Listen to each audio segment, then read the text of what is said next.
Yan ay isa ka dalan diri paingon dito sa ibabaw nga dili pwede adtuan. Muni ang well nga still operational nga ginatawag nilang Poso de la Virgen. Kung makita niyo sa ilalom ay mga daghay mga coins. So nihimo siya wishing well.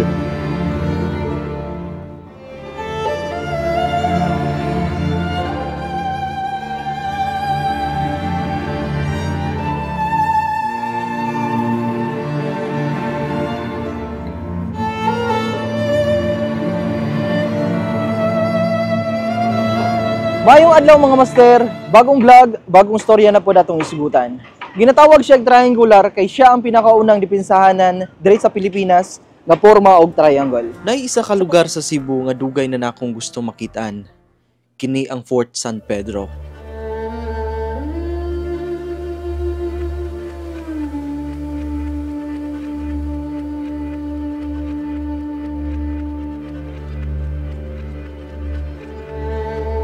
Three minutes walking distance gikan sa Sisilex paingon diri ang lugara. Kaila kaayo ta sa ginatawag nga Fort Santiago sa Maynila. Pero ang Fort San Pedro ang pinakagamay ug pinakakaraang triangular nga bastion or depensahanan sa mga Espanyol laban sa mga pirata sa Pilipinas.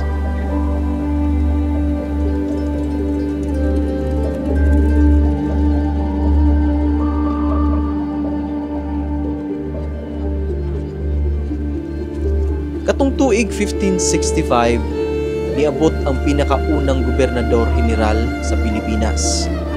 Kini si Miguel Lopez de Legazpi.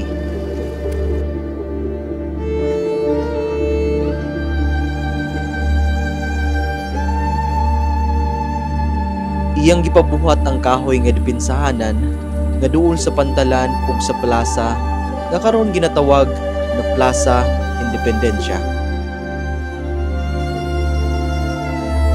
Pangalan ng Fort San Pedro ang maong kuta kay San Pedro sad ang pangalan sa barko nga flagship sa iyang ekspedisyon